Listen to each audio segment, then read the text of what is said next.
né, e paciência, perceberam que nem sempre vocês me entendem. É normal em filosofia isso. Se eu fosse inteiramente claro, eu não estaria fazendo filosofia. Porque eu mesmo, por exemplo, se for ler A Crise da Razão Pura, um texto que eu já li não sei quantas vezes, existem momentos em que eu não entendo. Por quê? A filosofia, de certo modo, está sempre mexendo com os limites da linguagem. Então a gente não percebe.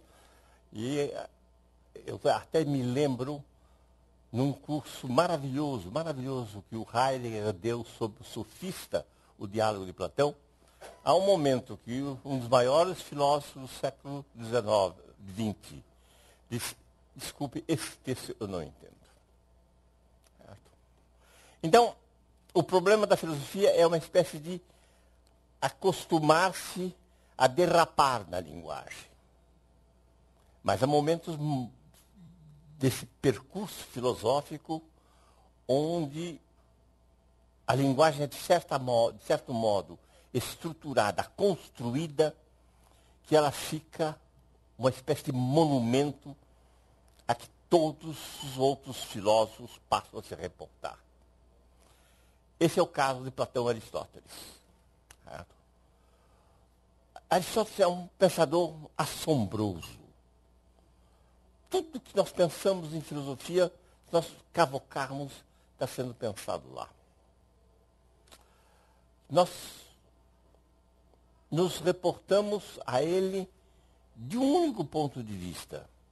Isto é, como é que ele se... Vamos dizer, como é que ele lidava com o desafio de Parmênides, que dizia o ser é e o ser não é, não pode dar nenhuma identidade ao ser. Ao não ser. Com isso, nessa sua resolução, do nosso ponto de vista, ele deixou pelo menos 5 pontos que eu preciso realçar para que vocês possam perceber como é que filósofos posteriores, sabe, já no século III antes de Cristo, começam a se desviar de Aristóteles e a criar caminhos alternativos.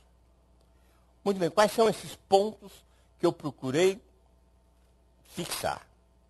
Primeiro, na análise do conhecimento, na análise de saber aquilo que a coisa é, por exemplo, que o que o sofista é preciso não apenas, como fazia Platão, dizer que ele é isto ou aquilo e achar onde ele está, em qual categoria, mas é preciso que a gente pense, diz Aristóteles, dentro de um gênero e encontre a sua diferença específica. Isto é, se eu for falar no homem, eu preciso ter no horizonte o gênero homem para que eu possa defini-lo como animal racional.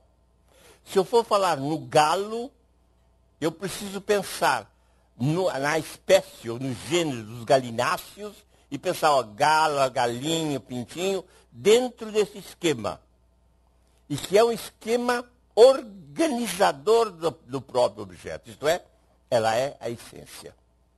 Então, a grande questão é escapar de um raciocínio que vai simplesmente se apoiando no acordo do outro, mas que vai agarrando o objeto, vai caçando o objeto de tal forma que ele se revele. Nesta caça, o objeto é dito que ele é de forma diferente. Ele é ou substância, ou ele é qualidade, quantidade, assim por diante. Então, aparece que a questão do ser, que é, e o ser que não é, que quebrava a cabeça dos filósofos, depois que Parmênides enunciou essa sentença, se esfarela. Porque o ser é, desculpe, o ser é como substância, como qualidade, ou quantidade, ou como tempo, e é preciso então estabelecer como ele está sendo. Então, a questão foi, de certo modo, triturada e reduzida em pedaços.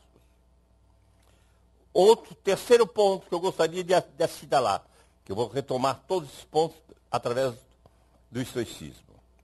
A proposição asseverativa, aquela que afirma que esse copo é transparente ou não transparente, não a proposição geral, como eu digo, olá, venha para cá, nada disso, mas a proposição que fala do real, ela é uma síntese de dois elementos, nome e verbo. Esta síntese representa uma síntese no real quando ela é verdadeira. E ela não representa a síntese do real quando ela é falsa. Tá certo? E desse modo, toda proposição que é assertiva, ela tem uma forma. Ela diz algo de algo. Diz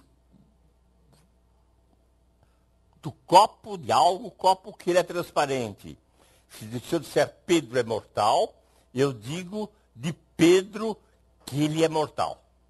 Tá certo?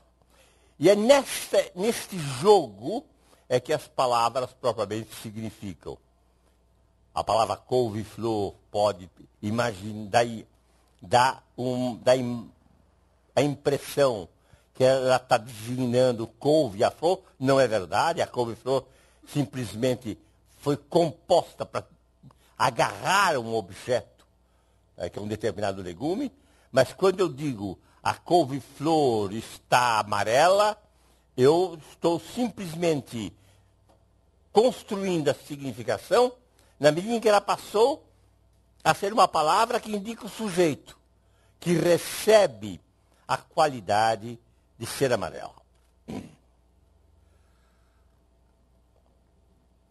Isso significa que a linguagem, ela tem uma identidade própria, ela é um processo significante, que se reporta ao objeto, obviamente tendo a mediação dos estados de alma. Então, se o português é diferente do inglês ou do tupi, certo? Isso não tem importância na medida em que os estados de alma do português ou do tupi são suficientemente semelhantes para refletirem, simbolizarem a estrutura do real.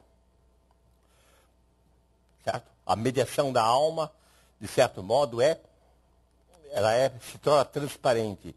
Ela se torna uma espécie de vidro transparente que o significado passa sem perder o seu brilho. No caso, então, da proposição predicativa, que é Pedro é mortal, essa estrutura de dizer algo de algo dá uma coisa extraordinária, porque ela pode ser quantificada. Não? Se eu disser,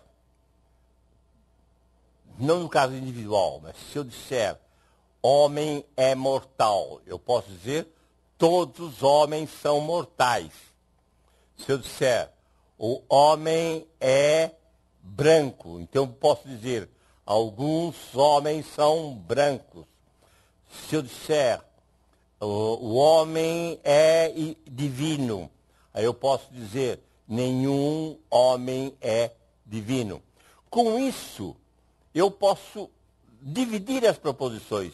Se eu disser, por exemplo, todos os homens são mortais, certo? Eu posso me reportar a uma outra proposição, que é nenhum homem é imortal. Essa oposição entre todos os homens são mortais e nenhum homem é imortal, certo? Faz com que eu tenha uma contradição. Ao contrário da simples oposição, quando eu digo isto é preto e isto é branco. Está claro? Eu tenho aqui uma estrutura da proposição que implica um princípio, que eu não posso dizer de algo o que ele é e o seu contrário. Então, instala-se o princípio da contradição e a lógica passa a governar a linguagem e o mundo.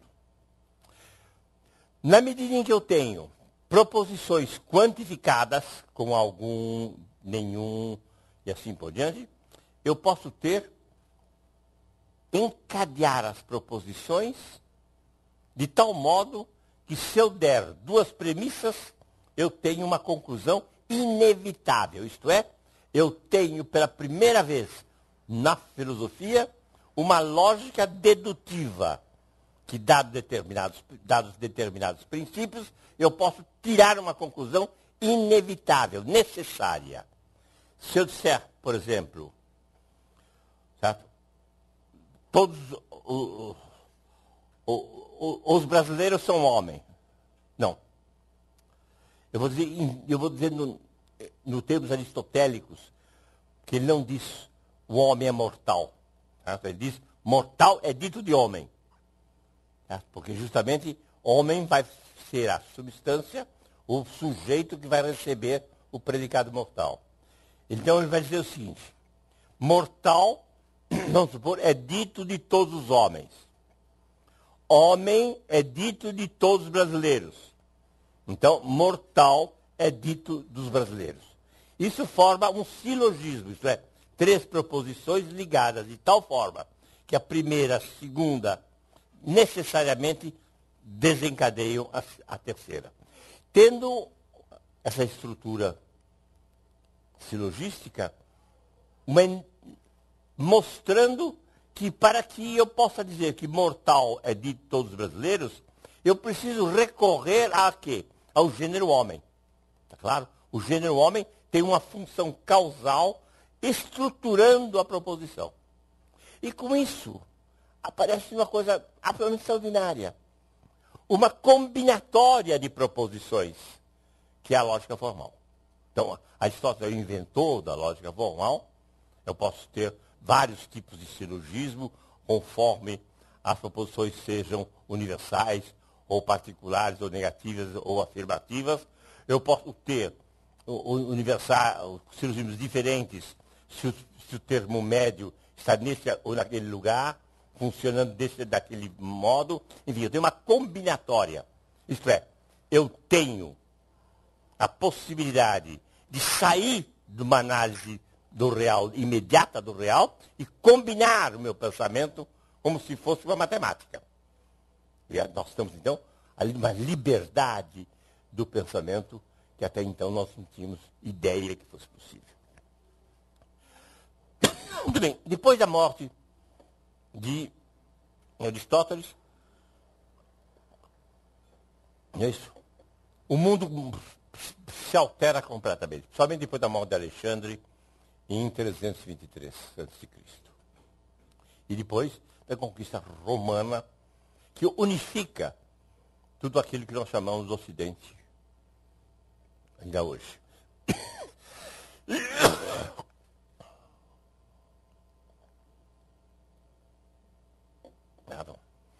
Alexandria se torna basicamente a capital do Ocidente.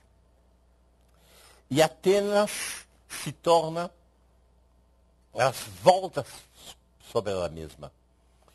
E ela fica uma espécie de capital cultural do Império Romano.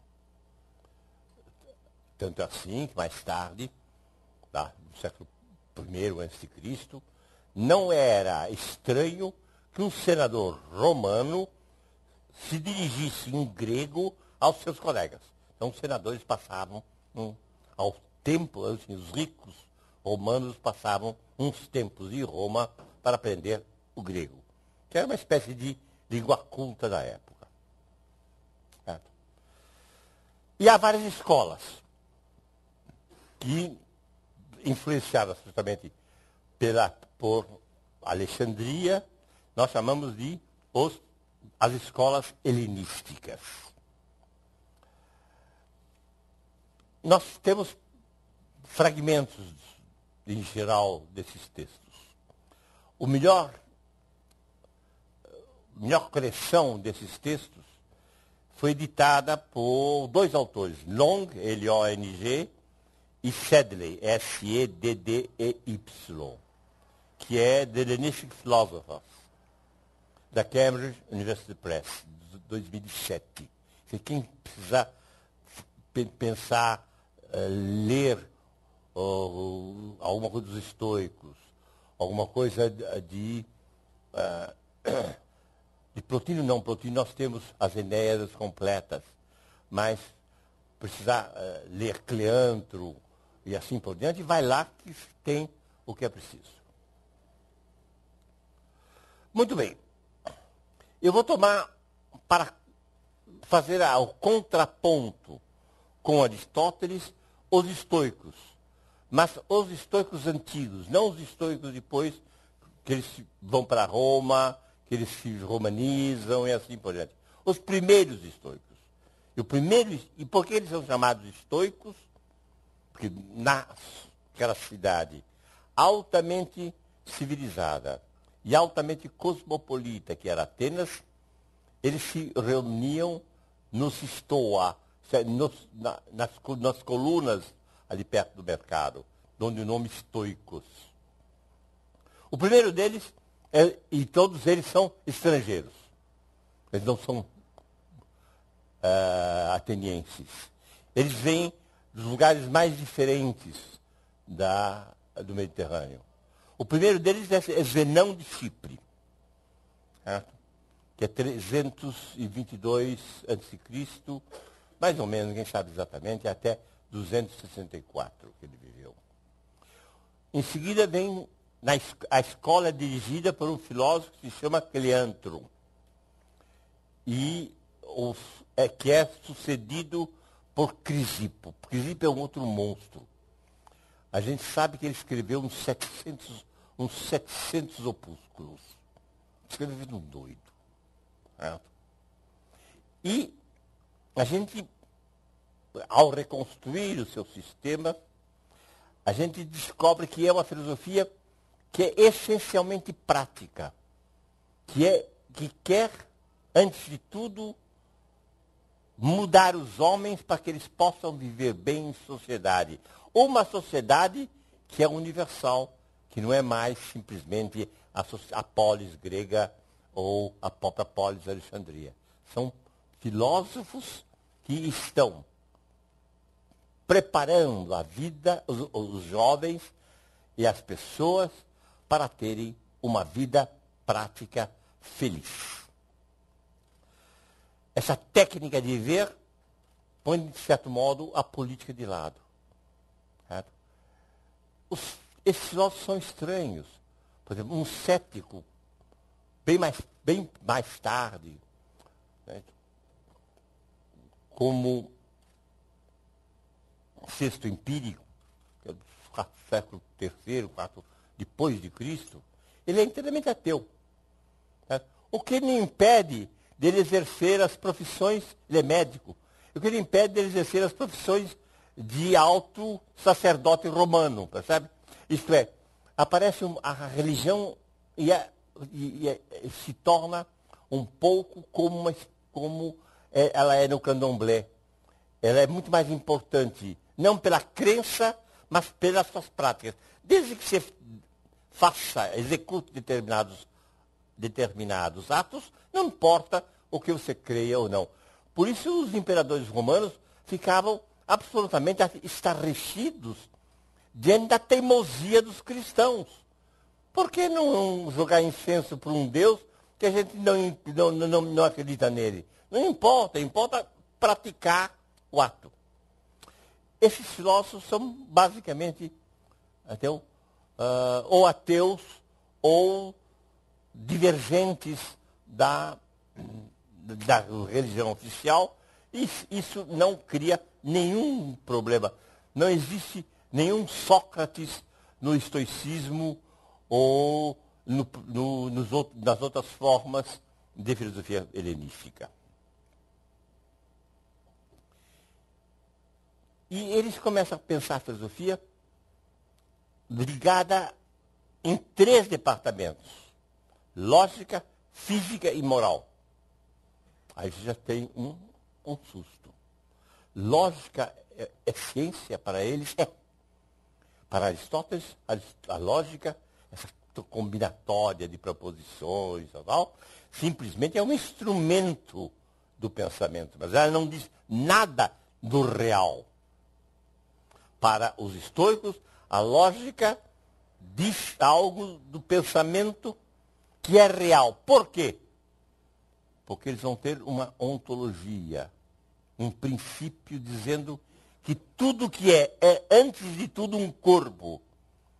E se eu tenho a verdade vai ser um corpo.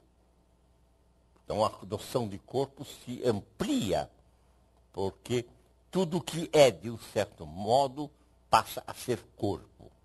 Então a lógica trata determinados corpos que estão ligados à verdade. A física é a ciência, justamente, dos corpos tais como eles existem na natureza. E a moral são os corpos tais como eles são manipulados na vida cotidiana. Então, o universo é formado de corpos.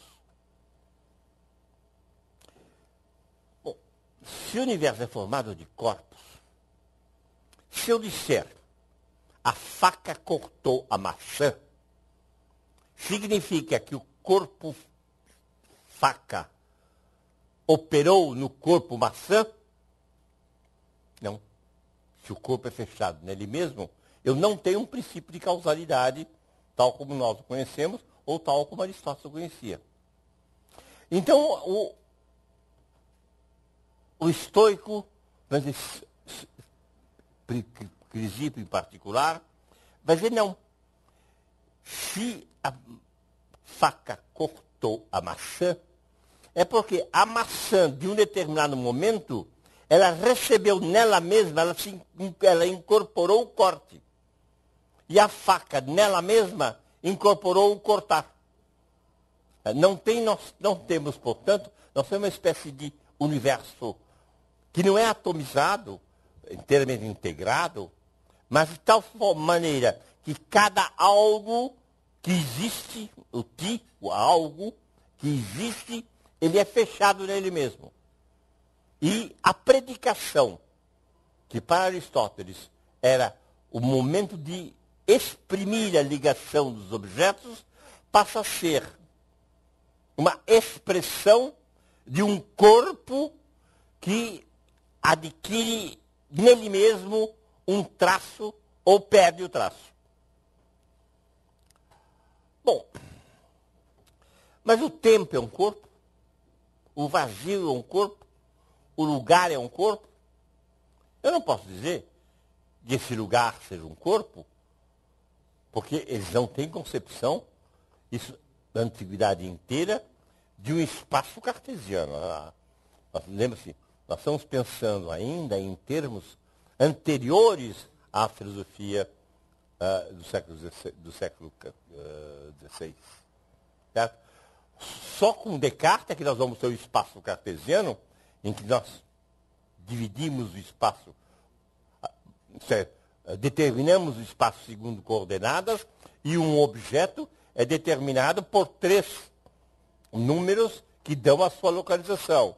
De forma que nós temos um espaço homogêneo. Para um grego e para um filósofo medieval, o espaço não é homogêneo. A esquerda não tem a mesma conotação da direita. A sinistra é sinistra. A direita é iluminante. Portanto, não existe essa concepção de um espaço uniformizado. E mais ainda, não esqueçam, somente depois de Galileu é que nós temos o princípio da inércia. O princípio da inércia é que nós todos estamos acostumados a utilizar e a pensar nele, é altamente complicado.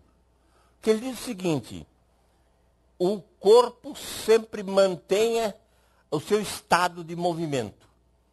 Para que ele altere o seu estado de movimento, eu preciso de uma força.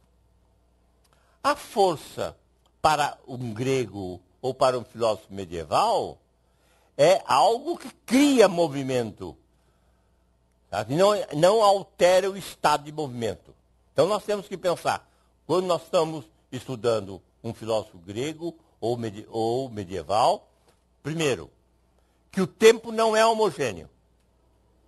Que o lugar não é homogêneo. Que a força, o movimento, é a passagem do repouso para o movimento. Isso é dado pela força. Para o moderno, para o grego, a questão é o movimento. Para o moderno, a questão é explicar o quê? O repouso. Porque o repouso só vai ser dado pela conjunção de forças antagônicas. Percebem? Nós estamos em outro universo do discurso, outra maneira de pensar. Bom, bem, se tudo é corpo, e se o espaço é este lugar que tem sinistra e direita, ele é corpo, ele não pode ser corpo. Então ele é um incorporal. Então, além dos corpos, nós temos incorporais. Os corpos existem, dizem os estoicos, mas os incorporais subsistem. Eles existem na medida em que um corpo ocupa um lugar, nós temos espaço. O tempo existe na medida em que um corpo ou vários corpos se expandem no tempo. E a mesma coisa o vazio. Se nós temos um vazio, ele não pode ser corpo. Certo?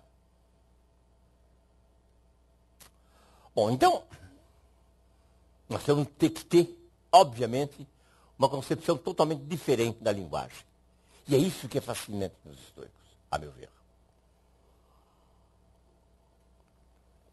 Se fala muito na moral estoica, tanto assim que nós mesmos, nós usamos a palavra, ele é um estoico, quando a pessoa é pertinaz e resiste aos sofrimentos.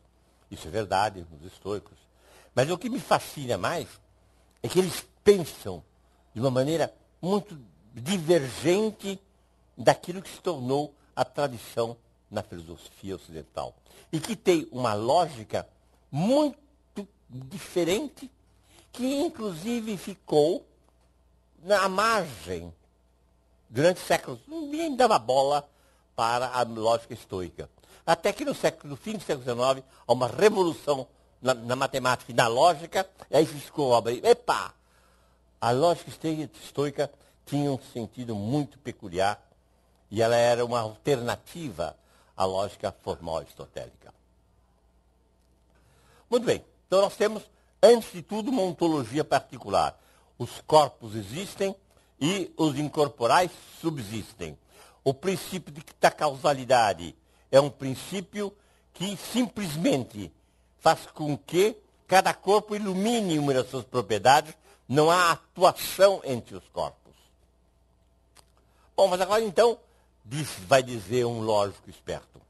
E, aliás, é o momento em que as pessoas adoram lógica e adoram os paradoxos. Né? Dizem que um dos estoicos chegou a se suicidar, Diodoro, porque ele não resolveu uma charada que lhe foi posta na corte de Alexandria. Né? Então, alguém vai dizer, se o que eu digo,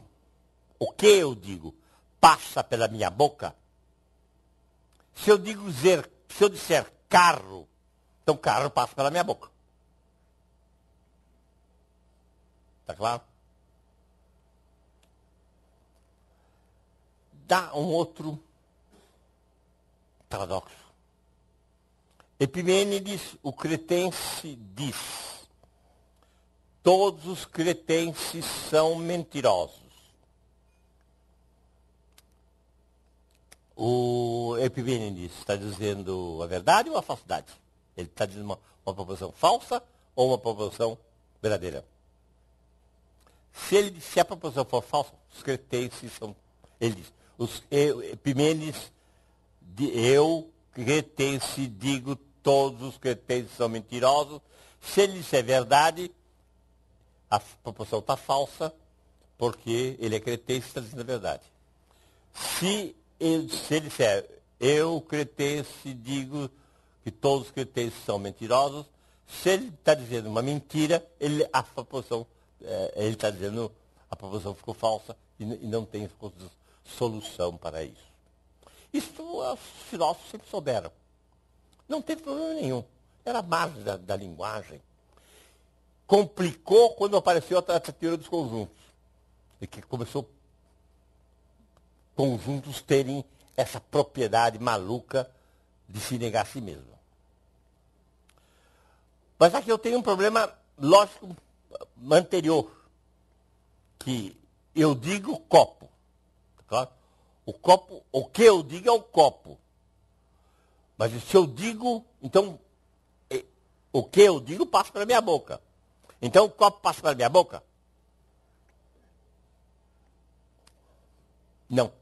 É óbvio. Mas qual a solução para isso? É que o que eu digo é um intermediário entre a palavra que está escrita, o que está pronunciada, e a coisa e o corpo que está sendo dito. Se eu disser carro, eu tenho, em termos modernos, o significante carro, né? Com duas sílabas, com determinadas vogais, que eu posso escrever em português C-A-R-O, ou se eu traduzir para francês, eu vou dizer voiture, embora voiture como signo, né, como significante, seja totalmente diferente de carro, as duas palavras se reportam ao mesmo objeto. Mas, nesse caso, se o significado está fora, ele precisa de um intermediário. Tá certo? Esse intermediário vai ser considerado pelos estoicos como um incorporal. Ele é um lecton, um dizível. É aquilo que permite o dizer. Isso altera a estrutura da proposição tal como era pensada na lógica aristotélica. E é muito importante porque isso essa explicação da proposição vai até hoje aparecer em determinados filósofos contemporâneos. Se eu disser, a maçã é vermelha, tá certo? O que Aristóteles dizia? Como é que Aristóteles dizia? Eu estou dizendo algo de algo. Certo? O vermelho está sendo dito da maçã. O vermelho está sendo dito da maçã porque a maçã está se avermelhando, ou ela se tornou vermelha. É um momento da própria realidade maçã. Para o estoico, ele diz, primeiro, um lecton, maçã vermelha. Certo? É um nome. Veja bem, a proposição fica dividida, é como uma torta em duas etapas, em duas camadas. Uma camada em cima, uma camada de fruta, depois a massa embaixo. Então nós temos a proposição, que é um nome, inicialmente, maçã vermelha. E depois eu assinto a ela. Digo, isso é vermelho, é de fato vermelho ou não é vermelho. Vocês perceberam a diferença?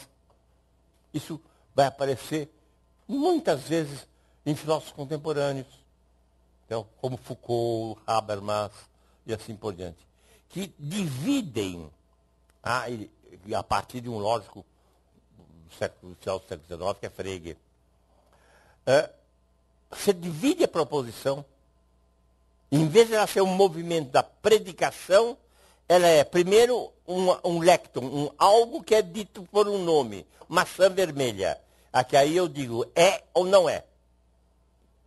Essa é uma estrutura da proposição que altera completamente o sentido lógico e, obviamente, está ligada a uma ontologia, que é uma ontologia completamente diferente da ontologia platônica ou aristotélica. Certo? Só que às vezes os filósofos modernos se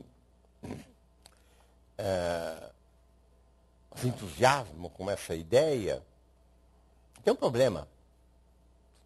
Se eu disser essa proposição, se eu dividir a proposição nesses termos, a quantificação dela, dizer toda maçã é vermelha, que é uma proposição falsa, não pode ser pensada em termos interiores à predicação. Eu não posso dizer que a maçã é vermelha sendo ligada, o vermelho sendo ligado a todas as maçãs. Por quê? Porque antes não tem esse movimento de se dirigir ao objeto. Primeiro eu digo maçã vermelha, depois eu digo todas as maçãs são vermelhas. Isso é, a quantificação tem que passar para o assentimento. Os quantificadores, todo, algum, nenhum, tem que passar para o assentimento, que é uma questão complicada em lógica. Então, vamos fazer o resumo. Os estoicos têm, primeiro, uma teoria do real, uma ontologia muito peculiar. O que existe são corpos, mas os corpos estão boiando em incorporais que subsistem. Isso faz com que a proposição seja dividida em duas partes. Uma parte que é o lecton, o que é dizível, e depois o dizer e o não, o dizer sim ou o dizer não. Está claro? A proposição está dividida em duas partes. Eu tenho que perguntar, então, como é que fica a dedução? Porque as três coisas, os três momentos da lógica filosófica que nós estamos querendo desenvolver é, primeiro, o nome, a proposição, e depois a dedução. Como é que fica a dedução? Eu não posso pensar em termos aristotélicos. Se A é dito de todo B, e B é dito de todo C, A é dito de todo C. Isso não funciona. Então, eles precisam ter uma análise que é muito inventiva de como funciona o condicional. Se, então.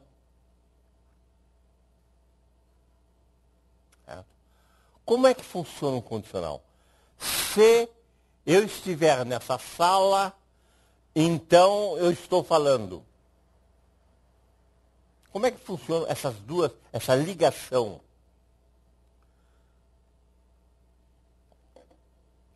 Entre uma proposição e outra.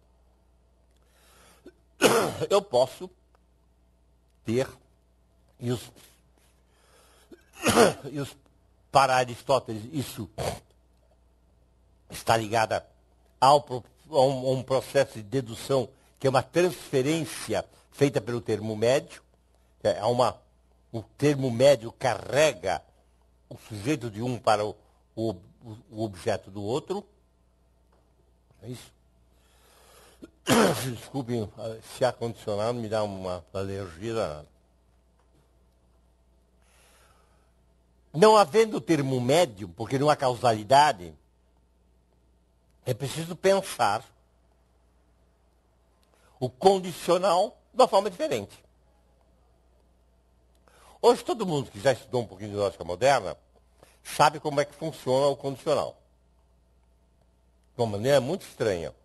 E é tão extremo porque ela é estoica. Quando é que eu digo que a proposição P e a proposição Q formam uma proposição? Uma única proposição. Se eu disser, Pedro é mortal e Pedro morreu, a condição qual é? É que a primeira seja verdadeira e a segunda seja verdadeira. Todas as outras condições, se eu disser Pedro morreu, Pedro não é imortal, aí a junção de E é falsa.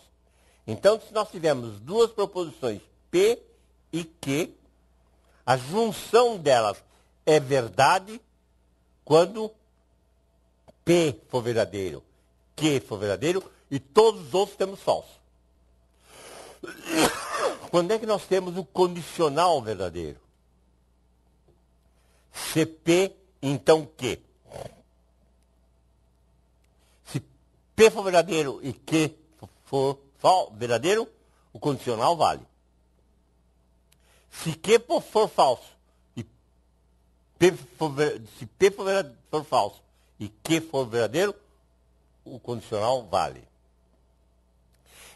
Se Q for verdadeiro e P for falso, desculpe, se P for verdadeiro e Q for falso, vale ou não vale? O Giovanna aí sempre está perguntando. Vale ou não vale? Num carro. Se nós tivermos um C, então, um condicional, se o P for verdadeiro e o Q for falso, esse condicional vale? Na minha opinião, não. Na minha opinião, não vale, porque se você tem uma pessoa que seria, ou sei lá, um primeiro que seria verdadeiro, depois um segundo que diz que ele é mentira, seria que sempre o segundo seria a continuação do primeiro um pouco mais desenvolvido. Não, mas acontece o seguinte, se você não tiver esta igualdade, essa aceitação que o P falso, o P verdadeiro implica um poder falso, você não pode explicar o silogismo seguinte. Todos os homens todos os homens são brancos. Não é isso? Os brancos são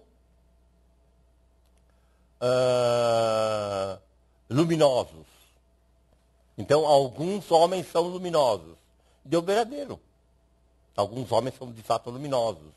Assim, inteligentes e assim por diante.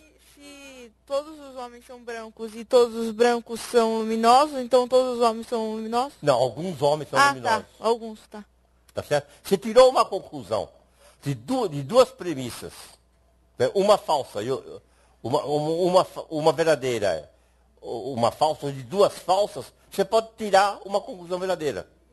O que você não pode nunca é ter uma proposição falsa, outra verdadeira, e tirar e fazer o conectivo verdadeiro. Por quê? Porque aí você não pode pensar, aí você não pode caminhar, não pode ter conclusão.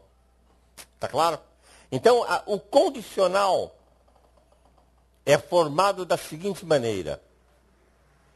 Dado P, que é verdadeiro ou falso, dado Q, que é verdadeiro ou falso, o único caso falso do condicional é quando P é falso e Q for verdadeiro. Aí a junção não dá. Aí a conexão é falsa.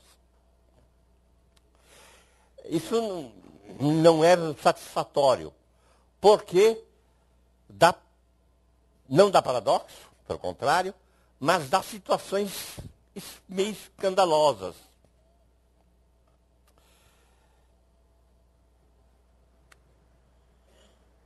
Por exemplo, se a Terra está voando, certo? Então ela tem asas. Essa proporção, essa junção, esse condicional, é verdadeiro ou falso? Se a Terra está voando, falso. A Terra não voa. Certo? então ela tem asas. Também é falso. Mas se falso, junto com falso dá verdadeiro, então essa proposição, se a Terra está voando, então ela tem asas, é verdadeira. Tá certo? Então, esse condicional material, como dizem os lógicos modernos, para ser aplicado, ele precisa dar uns jeitinhos. Certo? O jeitinho ou mesmo alguns dos estoicos deram, é o seguinte: é preciso que o antecedente seja possível. Isso é, a Terra está voando? Não, isso não é possível, porque ela não tem asas. Ela está se movimentando, mas não é todo movimento que tem asa, que voa. Para ter asa, para voar, é preciso ter asa. Então a Terra não está voando. Não é possível. Mas isso fez o seguinte, que a análise da proposição, eu introduzi algo que não é apenas a combinação das proposições segundo a verdade e a falsidade. Diabo, isso significa que a proposição entrou para a modalidade, para a possibilidade e para a impossibilidade. Está claro? Então, misturou os termos lógicos. Daí, os estoicos vão dizer, não, toda proposição tem um lado de modalidade. Ela tem que ser ou possível, ou impossível, ou verdadeiro, ou real. Certo? Então acontece o seguinte: o silogismo, se for simplesmente em níveis proposicional, deixa de poder existir. Veja bem, se eu disser, se o cubo, em termos aristotélicos, se o cubo é dito da Terra, que é falso, e se a Terra é um sólido geométrico, que é falso, então o cubo é um sólido geométrico, que é verdade. Tá certo? Eu concluí uma verdade através de duas proposições falsas. Para evitar isso, que é o normal em cálculo proposicional, os estoicos vão dizer, não, tem que ser possível. Mas se nós pensarmos que só o possível determine a conclusão, vamos cair diretamente num paradoxo. Qual é? Vamos ver. Eu quero tirar uma conclusão. Certo? P, Q, ou se nome R. Eu digo, C, P, então Q, então R. O que aconteceu? Eu saí do condicional? Não, eu tenho C, P e Q, então R é um condicional complexo, mas continua sendo um condicional. Eu saí da proposição? Eu mostrei a proposição? Não, eu não demonstrei a proposição. Por quê? Como não tem a função do termo mediadora do termo médio, Aristóteles não tinha problema com isso. Ele dizia o seguinte, CP. Então, P está ligado a um termo médio, ele vai dizer CA é dito de todo B, e B é dito de todo C, então A é dito de todo C, tendo o B como termo médio. O termo médio funciona balançando. Não tendo isso, não tendo essa análise da proposição, os aristotélicos, os estoicos não podem explicar a dedução. Ora, todo mundo já sabe que tem matemática, todo mundo sabe, nós temos a época que a geometria foi organizada por Euclides. O livro de Euclides é um dos livros que mais foram lidos na face da Terra. Acho que Euclides serviu de manual de geometria até o século XIX. Todo mundo que aprendeu geometria aprendeu por Euclides. Acho que só a Bíblia foi mais lida aqui que os elementos de Euclides. Então, os elementos de Euclides não têm uma explicação lógica conveniente, esse negócio está muito ruim.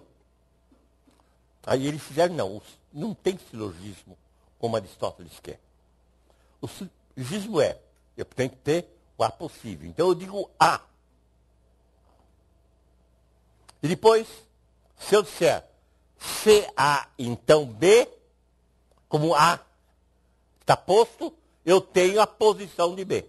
Está claro?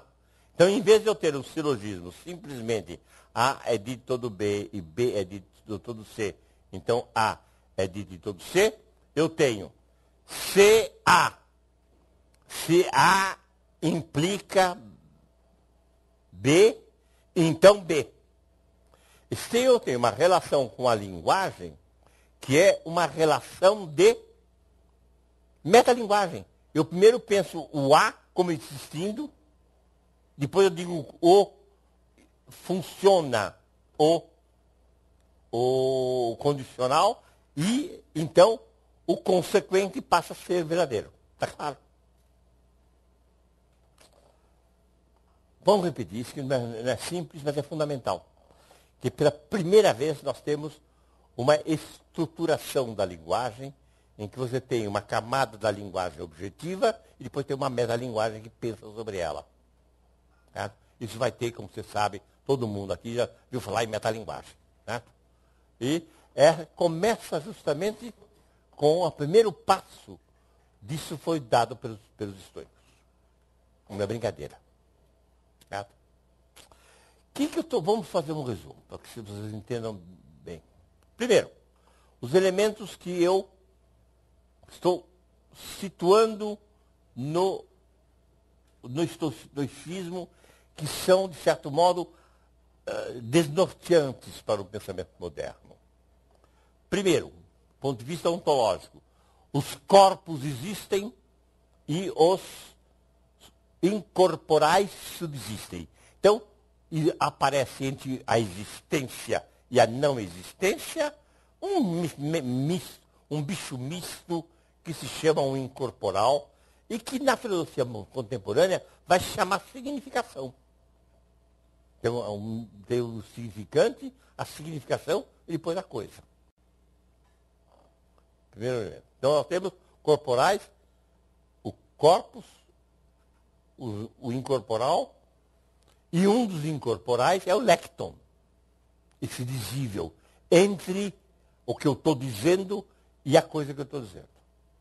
Segundo ponto importante, a junção das proposições, agora, é feita de acordo com seus valores de verdade, desde que eu ponha uma possibilidade no antecedente do condicional.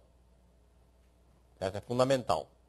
Então, nós temos aí a necessidade de pensar que o condicional é existente. Pondo o condicional como existente, o silogismo é afastado para ter uma outra forma de dedução. Eu digo A, se A, então B, que é chamado em lógica moderna modus ponens, que é o modo de pôr. Depois há outros modos tollens, assim por exemplo. Há várias estruturações. Eu estou mostrando as diferenças. E a lógica moderna vai necessitar do logos ponens. Na hora que a lógica moderna diz que um condicional, a implicação, só é construído pelos valores de verdade de P e de Q, tá certo? Nós temos a impossibilidade de tirar a proposição Q como verdadeira. Que eu digo CA, então e B, então Q, depois se A e B, então Q. Então Q, eu tenho o que eles chamam de paradoxo de Lewis. Eu não concluo, não retiro da linguagem a proposição que eu quero dizer que é verdadeira. Porque sempre fica, vejam bem, se eu disser CA, então B. Ou se não, melhor, CA e B, então Q. o que eu disse foi uma proposição complexa que é verdadeira ou falsa. Mas eu não tenho a verdade de B, de C. Se eu disser CA, então CA e B e C, então Q, eu não tenho a verdade de Q. Eu tenho a verdade do condicional. Para ter a verdade da consequência, eu preciso retirar a consequência desse jogo de verdade. E isso é feito, então, por um modo que pensa o elemento da linguagem, certo? Como algo que é linguístico, que é lecton, tá certo? E com isso eu posso ter uma análise diferente da proposição. Essa lógica ficou quase esquecida. Foi só no século XIX, ela começa a reaparecer, e hoje é normal que um aluno de lógica trate da lógica dos estoicos. Tem uma última consequência. Existe liberdade neste mundo dos estoicos?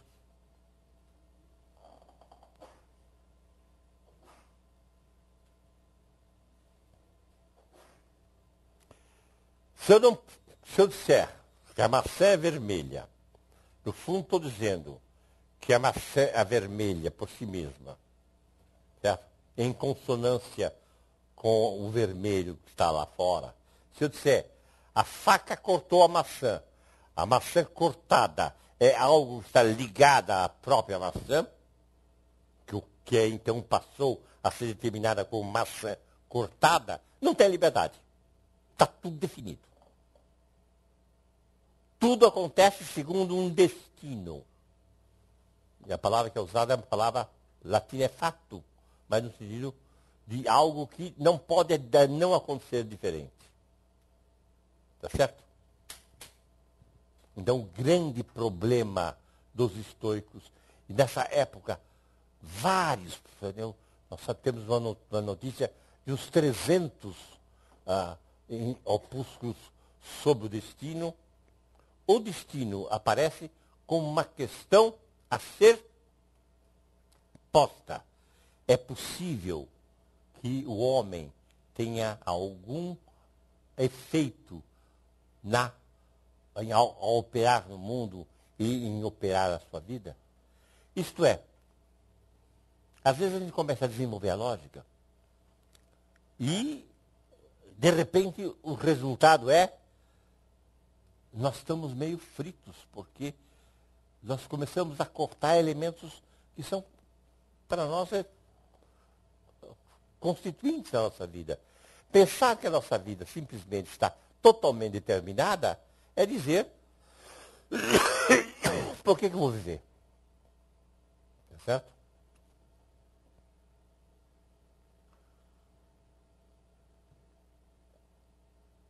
Eu não vou examinar as várias soluções para o problema do destino.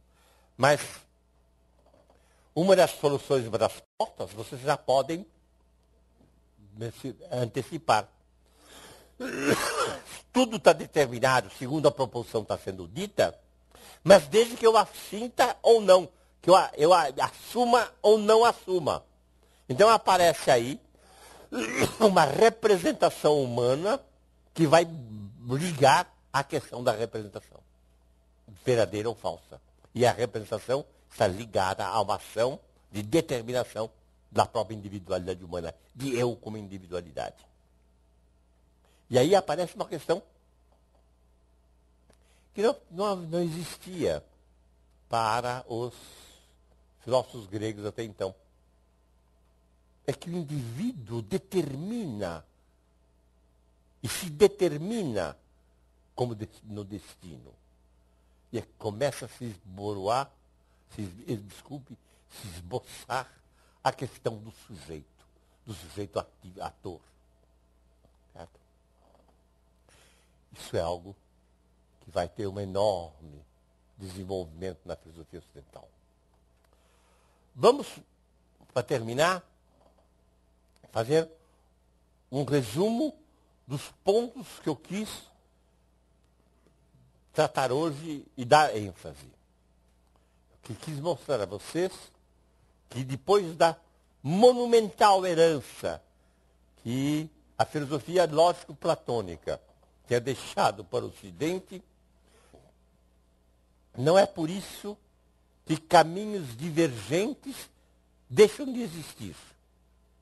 Né? A filosofia helenística vai ter o neoplatonismo, vai ter o pitagoricismo, vai ter outras filosofias importantes, mas talvez a mais difícil de ser compreendida e a mais divergente, e aquela que, portanto, mais coloca problemas à nossa reflexão, é o estoicismo. Eu assinalei no estoicismo alguns pontos. Primeiro, a ontologia deles é uma ontologia discreta, o algo que existe, certo?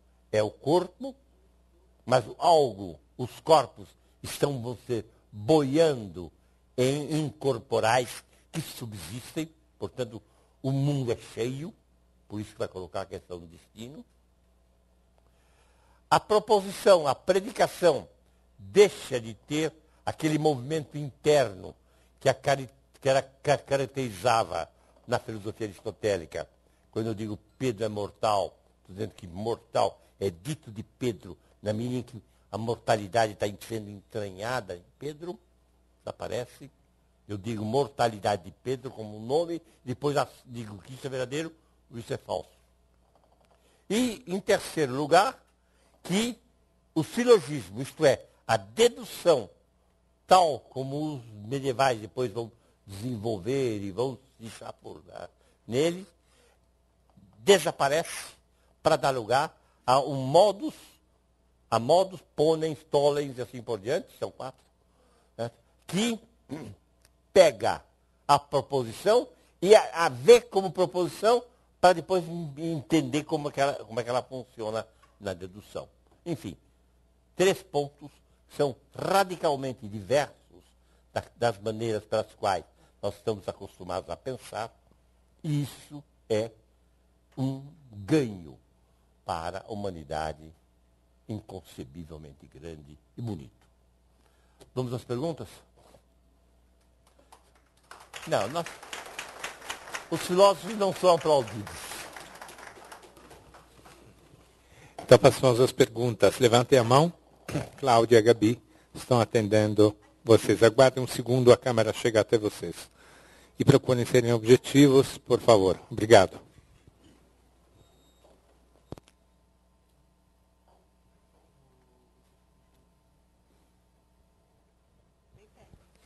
Só porque você falou no começo da palestra que uma coisa vem de outra coisa, me faz lembrar da frase que toda mentira tem um fundo de verdade, então toda mentira vem de uma verdade.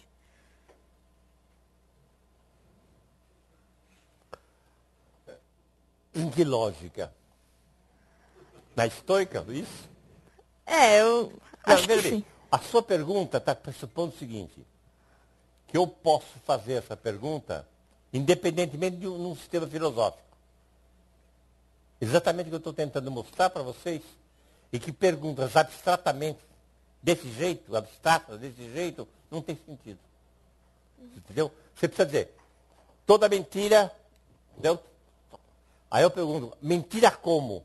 No cálculo proporcional, que a proporção é verdadeira ou falsa em determinadas condições? Mentira na dedução do silogismo, ou a mentira na dedução do modus ponens? Está claro? Então, a minha função aqui é dissolver questões como essa. E se você começar a entender um pouquinho de filosofia, você diz, isso, como é que eu posso pensar? Antes de pensar e estruturar a sua questão, você diz, qual é a linha do meu pensamento? Aonde eu vou me enveredar? E por isso que é importante, quando se faz filosofia, conhecer vários sistemas filosóficos, para você poder compará-los e entrar nesse caminho ou no outro caminho. eu desconfio dos filósofos ou dos professores de filosofia que se casam somente com um filósofo. Aquele que só pensa em Nietzsche, ou que só pensa em Kant. Certo? Para mim, é um filósofo discrepante. Professor, quando você disse lá do exemplo da Terra tá voando, quando você disse da Terra tá voando e da Terra ter asas, que você colocou que a proposição só seria verdade se é possível. Mas aí vem uma outra questão. Para o estoico. Para o estoico. Como que eu defino o que é possível? Porque eu só sei o que é possível se eu souber a verdade verdadeira. Aí que eu vou saber todo o conjunto de possibilidades. Você tem que ter uma lógica modal, em que se define as condições de possibilidade, as condições de impossibilidade e as condições da verdade. Então você vai dizer, e aí você vai dizer o seguinte, a lógica para o estoico, a Terra está voando. Para ele é preciso imaginar como é que a Terra, como objeto, se ela pode ou não ter asas. Está claro?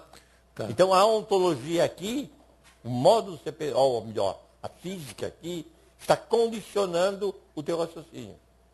Para o estoico, física, não importa, física, lógica e moral. Pode começar, moral, lógica ou física estão entranhados. Tá, então, que nem, no caso, podemos analisar a física de Ptolomeu. Dado os conceitos que ele tinha envolvido, tudo aquilo era possível. E tudo aquilo era verdade. Entendeu? O quê? Se eu fosse analisar... Não. Ptolomeu, a Terra não voa. Não, mas você não entra no mérito de se isso é realmente verdade. Porque nos preceitos... verdade? Não. É que essa questão que hoje você pega e vai tentar analisar uma coisa do passado.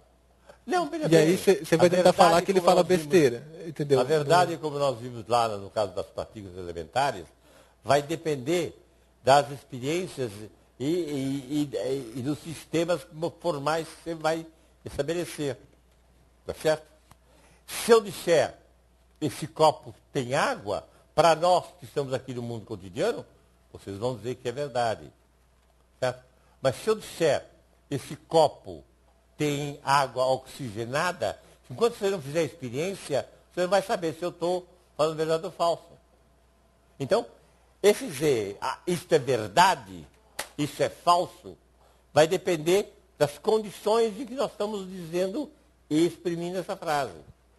Eu estou mostrando que quando os filósofos começam os seus sistemas, eles trituram essas condições e fazem coisas meio malabarísticas. E por isso que eles são interessantes. Porque eles nos jogam, eles nos obrigam a pensar em modos diferentes. A grande paixão que eu tenho pela filosofia é que se eu passo do texto do Kant para um texto de Tomás de Aquino, é como se eu tirasse um óculos vermelho e passasse para um óculos azul. Entendeu? Muda a maneira de pensar. E você só realmente sabe filosofia na hora que você é capaz de mudar de óculos. Descartes pensaria isso desse jeito. Platão pensaria isso de outro jeito. Tá certo? Por isso que, para mim, é totalmente irrelevante os dogmáticos em filosofia. Dizem, como Kant diz, então tem que ser assim. Deixa o Kant em paz. Não. Boa noite, professor. Eu queria saber se, pelo fato dos estoicos utilizarem a linguagem desse modo tão elaborado, como no exemplo que o senhor deu da torta, eu afirmo uma verdade, maçã vermelha, e depois Pelo nome. Pelo nome, sim, maçã vermelha. E depois eu vou dizer se é verdadeiro ou falso. Eu não, todos nós. Eu queria saber se os estoicos levam mais em consideração o papel da razão humana na compreensão do mundo do que em Platão e Aristóteles, por exemplo. Pensa um pouquinho. Os estoicos levam mais em consideração a razão humana do que Platão e Aristóteles. Será que a razão tem o mesmo sentido em Platão e Aristóteles e nos estoicos? Você acha que existe a razão humana? E depois Platão e Aristóteles se aproximaram de dizer o que é a razão humana e os estoicos disseram que é a razão humana? Não. A razão humana, tal como ela é pensada por Aristóteles, tá certo? Está ligada à capacidade de pensar. Para a capacidade de pensar, ele tem que dizer que eu preciso aceitar que o ser é dito de várias maneiras. Tá certo? O homem a palavra racional é uma tradução latina que o homem tem linguagem, tem logos. Certo? O homem é logos. O logos aristotélico é muito diferente do logos estoico. Tanto que o logos aristotélico tem uma questão, desde logo, se eu disser, amanhã vai acontecer uma batalha naval. Se eu disser que essa proposição é verdadeira, então eu já sei que amanhã é a batalha naval. Vai acontecer, então está tudo determinado, então está tudo. Só tem fatos determinados, não há nenhuma a possibilidade de o mundo ser diferente do que ele é. Está claro? Então eu tenho que aceitar, quando eu digo amanhã haverá uma batalha naval, há uma distância. Eu não estou dizendo isso ou é verdade ou é falso, porque senão o mundo não existe. O estoico vai dizer, amanhã haverá uma batalha naval, ele diz, bom, se eu estou admitindo que a batalha naval é possível, tá certo? Então, a batalha naval vai acontecer mesmo. E, portanto, não tenho liberdade nenhuma, a não ser que eu me coloque, vamos supor, na margem do mundo e digo, eu aceito que a batalha naval seja verdadeira ou não vai ser verdadeira amanhã e por enquanto é possível hoje. Então, o que eu estou querendo mostrar a você é que a razão aristotélica é diferente da razão estoica. Está claro? E que a noção de razão é uma noção complicada, porque ela não será a mesma em Kant. E muito menos em Wittgenstein ou Heidegger. A filosofia é descobrir esses sentidos divergentes, certo? Naquilo que nós estamos hoje aceitando como indubitável. Está claro? Vamos lá. Do ponto de vista conceitual, como é que se dá a intersecção entre ontologia e metafísica, filosofia estoica?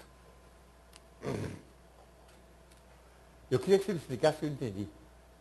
Do ponto de vista conceitual, o que é isso? Corpo e... É do ponto de vista conceitual estoico ou do ponto de vista conceitual aristotélico? Estoico. Bom, então eu já estou dentro disso assim. Aí, então faz essa pergunta. Do ponto de vista do conceitual estoico, o que acontece? Como se dá a intersecção entre ontologia e metafísica? O corpo, parte ontológica, e o vazio. Não, o corpo é físico. Físico. E... A metafísica? É. A metafísica é dada justamente pelo quê? Pelo incorporal. Pelo incorporal. O que a metafísica começa a trabalhar é aquilo que não é corpo. Mas eu te faço uma pergunta. Se eu disser a proposição é verdadeira ou a proposição é falsa, esta proposição verdade ou falsa, ela é corporal, é um corpo ou é incorporal? Incorporal. Hã? Incorporal. Incorporal. Mas se eu disser a verdade, isso é corpo ou é incorporal? Depende do ponto de vista. Não, do ponto de vista estoico. Estoico? Eu não estou mais dizendo no jogo da verdade e da falsidade. Eu digo, a verdade é essa. É isto. A verdade é um corpo ou é um incorporal? Embora os predicados verdadeiro e falso sejam incorporais. A filosofia mais física, eu diria que é corporal. Corporal. Para o estoico, a verdade, a oposição verdadeira e falsa é o incorporal, mas a verdade é corporal. Está claro? Você percebe? Ele desalinha as concepções que nós temos de metafísica e de física. Porque ele faz da lógica uma ciência. Certo? A lógica é uma ciência porque a verdade é corporal. Tá bom? Como é que eles organizam ontologia com metafísica? Hã? Ontologia com metafísica. Então, você veja bem, você tem a física, tá certo? Dá um determinado tipo de objeto, que é o corporal. A lógica explica a verdade como corporal e os incorporais como verdadeiro ou falso, ou como os lectons. Então você tem a ontologia estuda o quê? O algo, para o Aristóteles, para os estoicos. Quando a proposição diz algo como algo, o primeiro termo dos estoicos é algo. Ontologia é do ente, mas o ente é, antes de tudo, algo, que é corporal ou incorporal. Aí começa as distinções estoicas da ontologia e lógica. Tá bom? É um mapeamento das questões, por isso que eu achei interessante a gente pensar um pouco nos estoicos. São tão surpreendentes as suas teses que a gente começa realmente a ser, entendeu? Estranhando a filosofia. Qual a primeira frase da metafísica de Aristóteles? É o estranhamento que faz que a gente pense. É o taumachen, esse espanto diante do mundo seja. Tá? Eu estou querendo fazer um pouquinho, embora seja de uma maneira um pouco chata, assim, que vocês se espantem diante do mundo e dos filósofos, para que vocês possam começar a filosofar.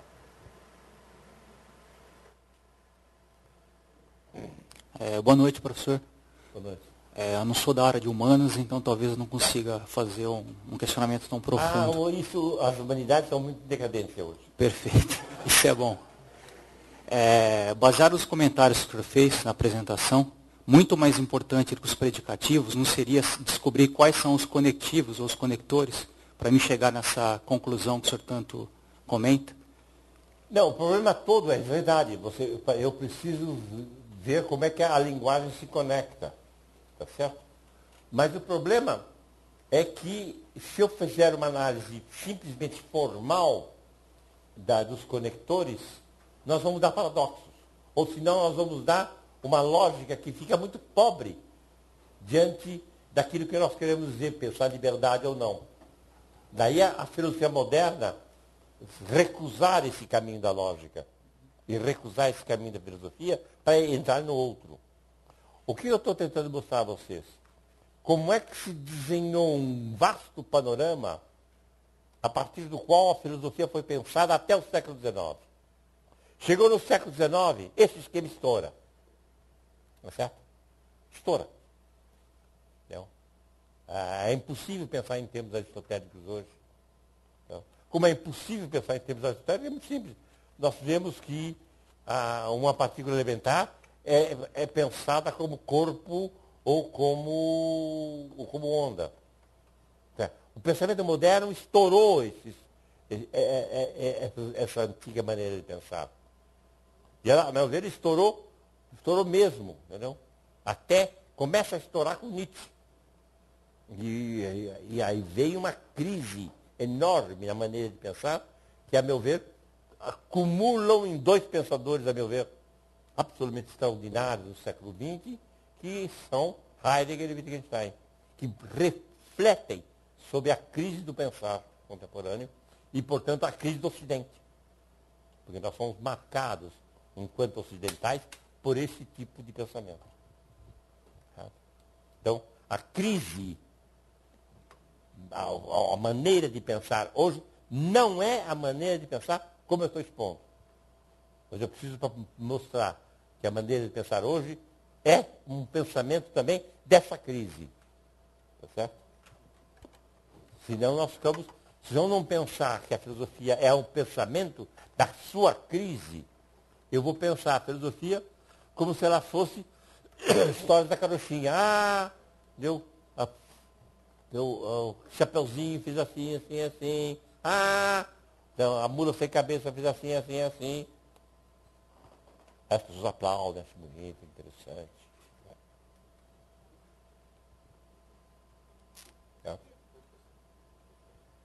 Tem mais? Ou não? Eu tenho uma pergunta, eu acho que ela foge um pouco do tema, assim, mas você falou de uma ausência de causalidade, né, nos estoicos. Isso. Eu queria saber se esse pensamento estoico ele influenciou de alguma forma a crítica da causalidade que foi feita pelos empiristas depois, assim, se partiu desse pensamento. Não teve relação nenhuma. O estoicismo só tem importância na filosofia posterior, certo? Na moral. Certo? Só a lógica moderna recupera a lógica estoica. Certo? Você não tem nenhum estudo da lógica estoica até o século XIX, até o final do século XIX. Entendeu? A ideia de modus ponens, por exemplo, aparece, mas junto à lógica aristotélica. Não. E a predicação é tomada como ponto de partida de qualquer filósofo. A predicação vai ser somente posta em questão como maneira de pensar a proposição em Wittgenstein e em Heidegger. Tá certo? Por isso que eu estou dizendo que aqui é que a nossa quebra. Aí nós começamos uma nova etapa do filosofar. Certo? E nem mais é a filosofia tradicional. O Heidegger diz que ele não é um filósofo, ele é um pensador. E o pensamento dele está muito mais próximo da poesia, diz ele, do que da ciência. Tá certo? O Wittgenstein vai dizer, a filosofia... Caiu o meu... Corre aqui, rapaz, senão eu estou... Vocês perderam o som. E a parede aí, vamos lá. Tá legal? Estão me ouvindo? Obrigado. Então, percebe? O Wittgenstein vai dizer, todos esses problemas filosóficos que você está examinando nascem de erros da linguagem, da gramática da linguagem. Você não faz boa análise da gramática da linguagem, nascem esses erros. Então, você tem aí uma situação extremamente complexa e extraordinária do pensamento contemporâneo. É? Por isso que eu sou tão... eu desconfio tanto dos filósofos que pregam filosofias hoje. Certo? Eles não estão levando a sério uma situação de crise. E o que eu quero mostrar a vocês, quais são os elementos da crise. Um dos elementos da crise é a predicação. Outro é a dedução. Outro é a própria noção de algo. É claro? Eu estou, enfim, fazendo o possível que vocês possam fazer filosofia, pensar filosofia e não simplesmente repetir filosofia como se vocês repetissem a história de Carlos Magno. Não? O senhor tem falado para a gente sobre os alicerces da cultura ocidental e hoje o senhor falou muito da lógica. E eu gostaria de ouvir sobre o papel da matemática nesses alicerces. O senhor falou também de Euclides um pouco hoje. Seria possível um resumo? Eu não sou filósofa. Então, eu de propósito deixei a matemática de lado. Certo? Porque a matemática é um caroço para toda a filosofia. Por exemplo, no caso de Platão, você tem as formas, não é isso? E depois você tem as imagens, você tem a forma do copo, depois as imagens, a forma do copo que não está aqui, Isso aqui é uma imagem, a unidade dela é dada pela forma de copo. Mas eu digo que esse copo é um. Não é ligado à forma do corpo, do copo. Mas é um intermediário entre as formas e os reais aparentes. Aristóteles vai dizer que a matemática está ligada ao corpo. Lembra que eu disse do nariz adunco? O matemático separa a curva do nariz. Descartes vai dizer, né, que a matemática, certo, é a estruturação do mundo real. Certo? E assim por diante. Então, cada filósofo vai localizando a matemática de uma maneira diferente. A matemática não é interpretada da mesma maneira.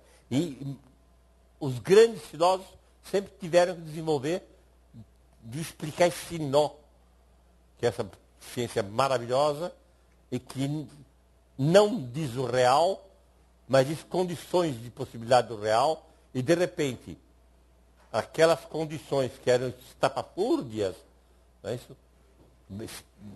Múltiplos espaços, temporalidades diferentes, começaram a explicar o real. Né?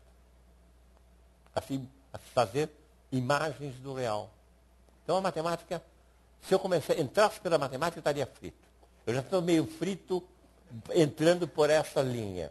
Então, na matemática, eu estaria realmente, né, querendo um pedaço de tempura.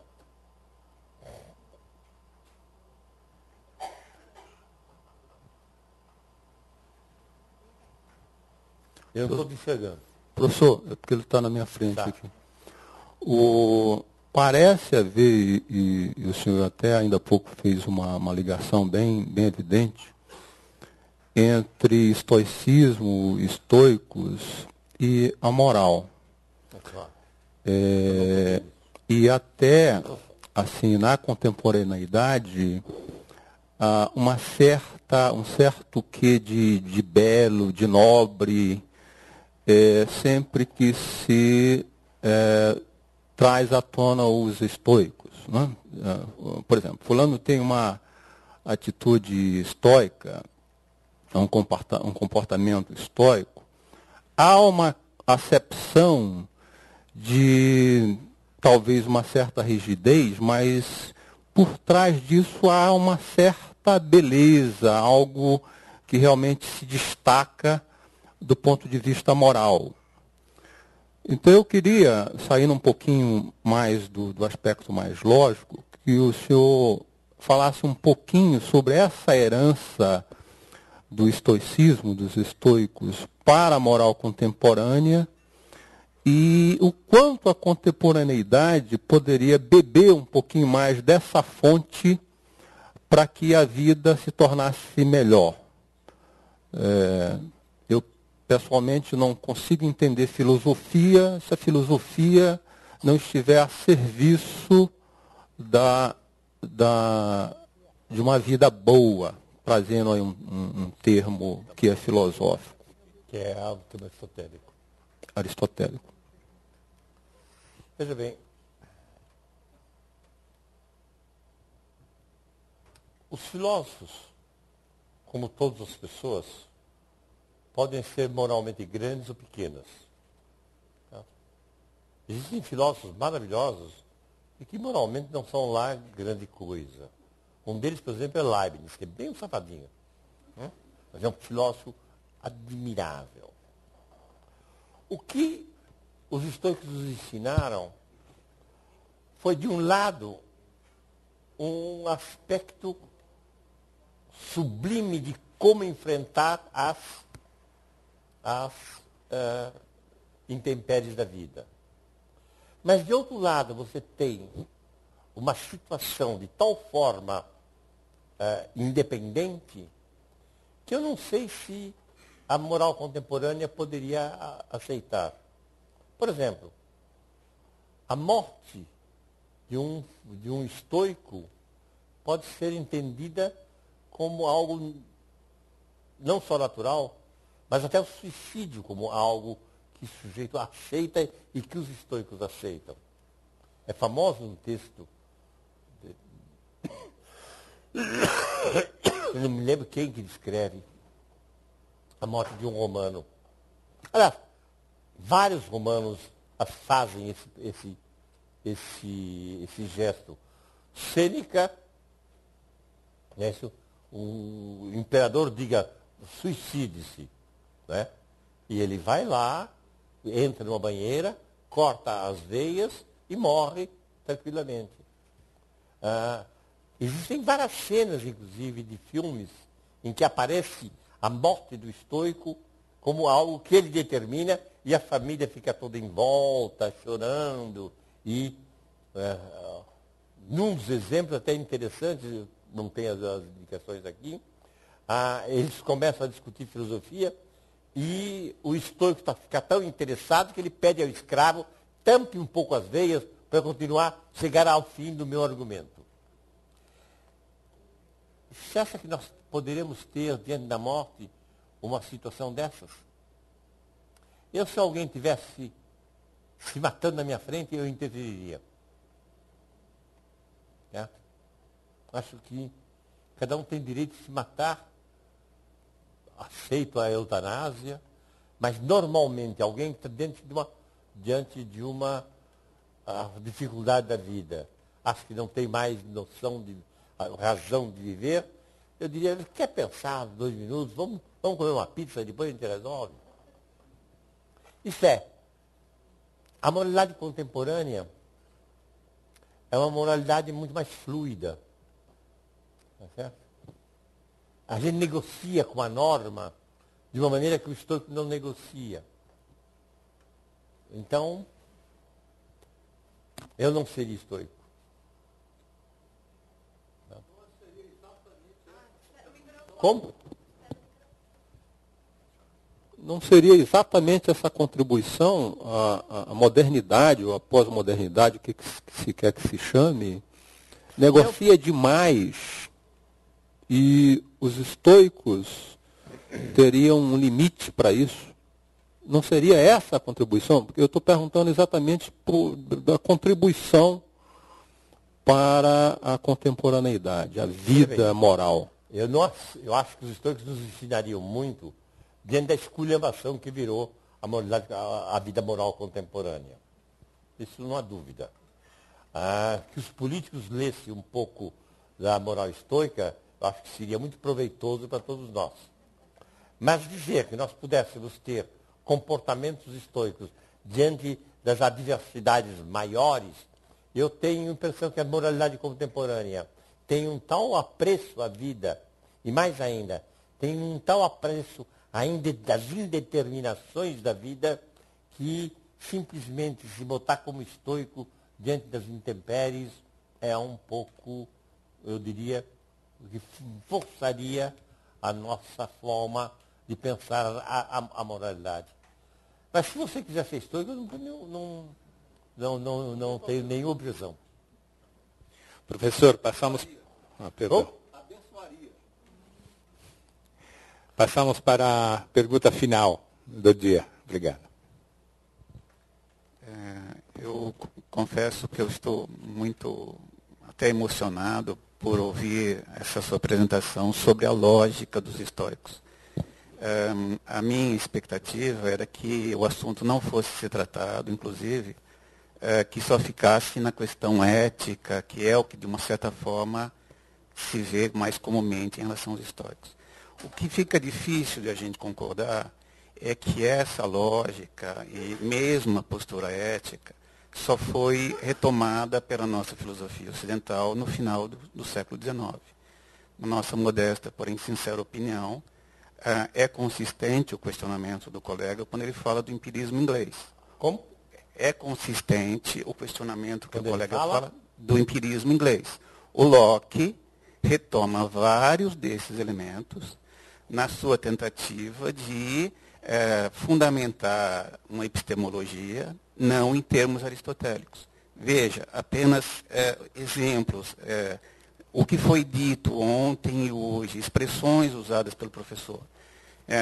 Ideia platônica diferente de ideia dentro do contexto de filosofia da mente. É assentimento. A palavra assentimento foi usada para se referir a implicações da lógica dos estoicos. No final do entendimento do ensaio sobre o entendimento humano, o Locke faz uma divisão da ciência em semiótica, física e prática, que corresponderiam de maneira quase que direta à lógica, à física e à moral dos estoicos.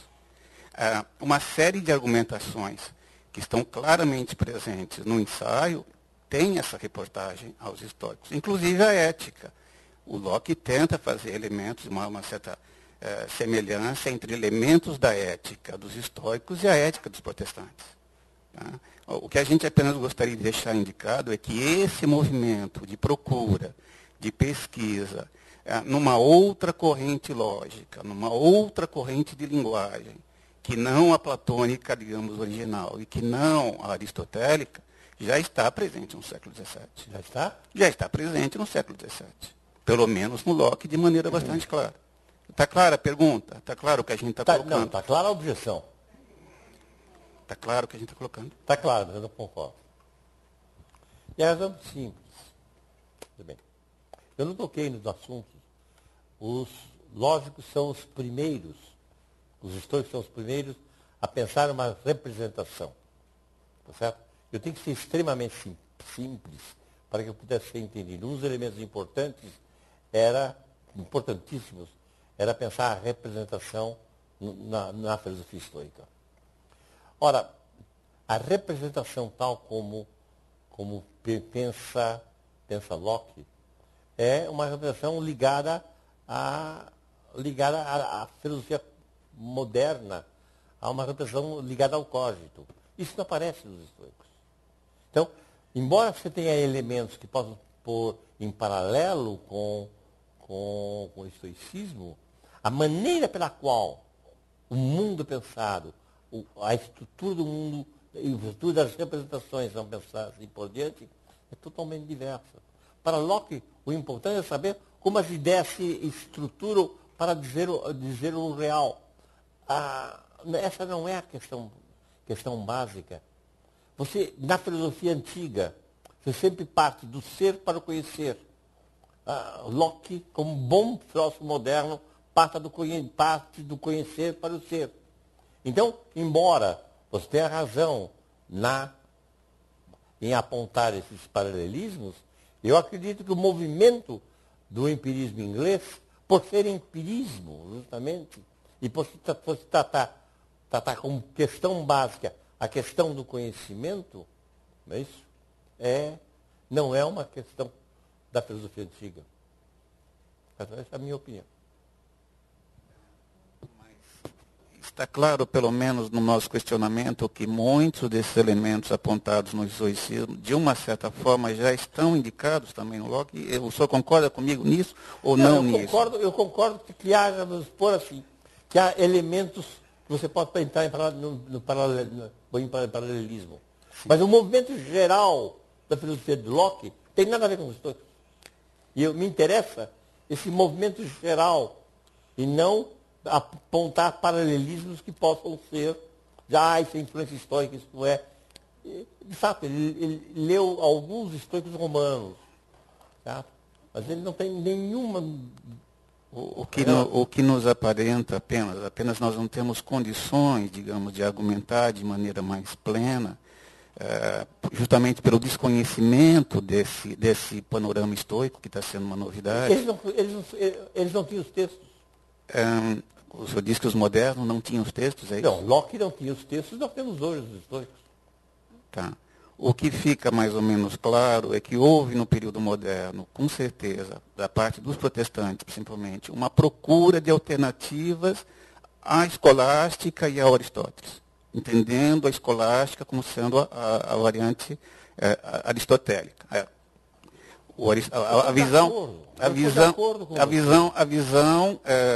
e isso inclusive no bojo de guerras, de lutas religiosas. Perfeito? Eu estou de acordo com você, não tem problema nenhum. Mas só que eu estou dizendo o seguinte, existe uma estrutura da lógica que ou ser combatida ou não. Existe uma estrutura da metafísica ou não, cuja matriz é platônico-aristotélica. E os estoicos estão na margem. Não entra na filosofia contemporânea uma estruturação estoica, desculpe, na filosofia moderna. Nós temos aí posições totalmente divergentes. Eu acho que isso não nos impede de nos escutarem. Tá bom. Não, fale. O que apenas a gente teria dificuldade de argumentar é no seguinte sentido. Talvez o professor possa nos ajudar nesse sentido. Em que medida a lógica estoica ela depende da experiência para se fundamentar?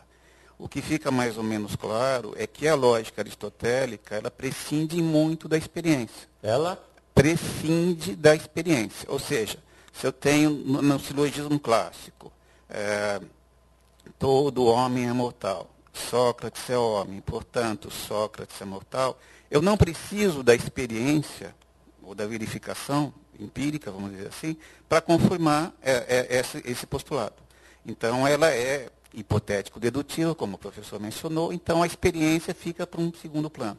Nos ocorre que na lógica estoica, nessa fórmula se P, então, que eu tenho que ter resultados da experiência para conformar pelo menos uma dessas frases, a parte do C, P, verdadeiro, para dar continuidade ao argumento.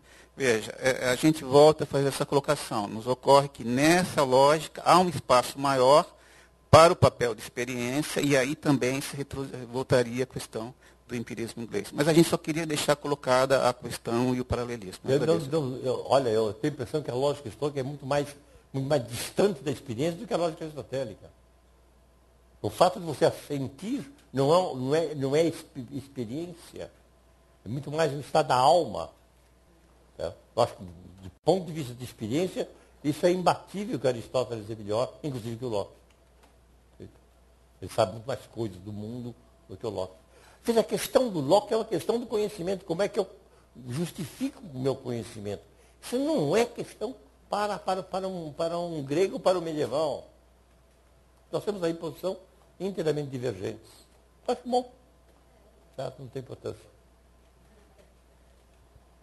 Muito bem, professor. Então, lembramos a todos os presentes que a próxima sexta-feira, agora acertei, dia 2 de dezembro, nós teremos o encontro final de Alexandria a Roma. Então, agora esse caminho para o Império Romano com o próprio curador. Dividir as proposições. Se eu disser, por exemplo, todos os homens são mortais, certo? Eu posso me reportar a uma outra proposição, que é nenhum homem é imortal. Essa oposição entre todos os homens são mortais e nenhum homem é imortal, certo? Faz com que eu tenha uma contradição. Ao contrário da simples oposição, quando eu digo isto é preto e isto é branco. Está claro? Eu tenho aqui uma estrutura da proposição que implica um princípio, que eu não posso dizer de algo aqui o que ele é e o seu contrário. Então, instala-se o princípio da contradição e a lógica passa a governar a linguagem e o mundo. Na medida em que eu tenho proposições quantificadas, com algum, nenhum e assim por diante, eu posso encadear as proposições de tal modo que se eu der duas premissas, eu tenho uma conclusão inevitável. Isto é, eu tenho pela primeira vez na filosofia uma lógica dedutiva, que dados determinados princípios, eu posso tirar uma conclusão inevitável, necessária. Se eu disser, por exemplo, certo? Todos os brasileiros são homens. Não. Eu vou dizer no termos aristotélicos, que ele não diz o homem é mortal. Certo? Ele diz mortal é dito de homem. Certo? Porque justamente homem vai ser a substância, o sujeito que vai receber o predicado mortal.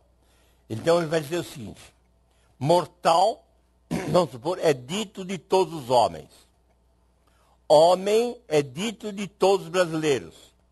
Então, mortal é dito dos brasileiros. Isso forma um silogismo, isto é, 3 proposições ligadas de tal forma que a primeira, a segunda, necessariamente desencadeiam a terceira. Tendo essa estrutura silogística, mostrando que para que eu possa dizer que mortal é dito de todos os brasileiros, eu preciso recorrer a quê? Ao gênero homem. Está claro? O gênero homem tem uma função causal estruturando a proposição. E com isso, aparece uma coisa absolutamente extraordinária. Uma combinatória de proposições, que é a lógica formal. Então, ela diz algo de algo. Diz do copo de algo, copo que ele é transparente. Se eu disser Pedro é mortal, eu digo de Pedro que ele é mortal. Tá certo? E é neste jogo é que as palavras propriamente significam. A palavra couve-flor pode imaginar, dá a impressão que ela está designando couve a flor. Não é verdade, a couve-flor simplesmente foi composta para agarrar um objeto, que é um determinado legume, mas quando eu digo a couve-flor está amarela, eu estou simplesmente construindo a significação na medida em que ela passou a ser uma palavra que indica o sujeito, que recebe a qualidade de ser amarela. Isso significa que a linguagem, ela tem uma identidade própria, ela é um processo significante, que se reporta ao objeto, obviamente tendo a mediação dos estados de alma. Então, se o português é diferente do inglês ou do tupi, certo? Isso não tem importância na medida em que os estados de alma do português ou do tupi são suficientemente semelhantes para refletirem, simbolizarem a estrutura do real. Certo? A mediação da alma, de certo modo, se torna transparente. Ela se torna uma espécie de vidro transparente que o significado passa sem perder o seu brilho. No caso, então, da proposição predicativa, que é Pedro é mortal, essa estrutura de dizer algo de algo dá uma coisa extraordinária, porque ela pode ser quantificada. Não? Se eu disser, não no caso individual, mas se eu disser homem é mortal, eu posso dizer todos os homens são mortais. Se eu disser o homem é branco, então eu posso dizer alguns homens são brancos. Se eu disser o homem é divino, aí eu posso dizer nenhum homem é divino. Com isso, eu posso, e paciência, perceberam que nem sempre vocês me entendem. É normal em filosofia isso. Se eu fosse inteiramente claro, eu não estaria fazendo filosofia. Porque eu mesmo, por exemplo, se for ler a Crítica da Razão Pura, um texto que eu já li não sei quantas vezes, existem momentos em que eu não entendo. Por quê? A filosofia, de certo modo, está sempre mexendo com os limites da linguagem. Então a gente não percebe. E eu até me lembro num curso maravilhoso que o Heidegger deu sobre o sofista, o diálogo de Platão, há um momento que um dos maiores filósofos do século XIX, XX, disse, desculpe, esse texto eu não entendo. Então, o problema da filosofia é uma espécie de acostumar-se a derrapar na linguagem. Mas há momentos desse percurso filosófico onde a linguagem é, de certo modo, estruturada, construída, que ela fica uma espécie de monumento a que todos os outros filósofos passam a se reportar. Esse é o caso de Platão e Aristóteles. Certo? Aristóteles é um pensador assombroso. Tudo que nós pensamos em filosofia, se nós cavocarmos, está sendo pensado lá. Nós nos reportamos a ele de um único ponto de vista. Isto é, como é que ele se... Vamos dizer, como é que ele lidava com o desafio de Parmênides, que dizia o ser é e o ser não é, não pode dar nenhuma identidade ao ser. Desculpa, ao não ser. Com isso, nessa sua resolução, do nosso ponto de vista, ele deixou pelo menos 5 pontos que eu preciso realçar para que vocês possam perceber como é que filósofos posteriores, sabe, já no século III antes de Cristo, começam a se desviar de Aristóteles e a criar caminhos alternativos. Muito bem, quais são esses pontos que eu procurei fixar? Primeiro, na análise do conhecimento, na análise de saber aquilo que a coisa é, por exemplo, que o que Aristóteles inventou da lógica formal, eu posso ter vários tipos de silogismo, conforme as proposições sejam universais, ou particulares, ou negativas, ou afirmativas. Eu posso ter silogismos diferentes se o termo médio está nesse ou naquele lugar, funcionando daquele modo. Enfim, eu tenho uma combinatória. Isto é, eu tenho a possibilidade de sair de uma análise do real, imediata do real, e combinar o meu pensamento como se fosse uma matemática. E nós estamos, então, ali numa liberdade do pensamento que até então nós não tínhamos ideia que fosse possível. Muito bem, depois da morte de Aristóteles, o mundo se altera completamente, somente depois da morte de Alexandre, em 323 a.C. E depois da conquista romana, que unifica tudo aquilo que nós chamamos de Ocidente, ainda hoje.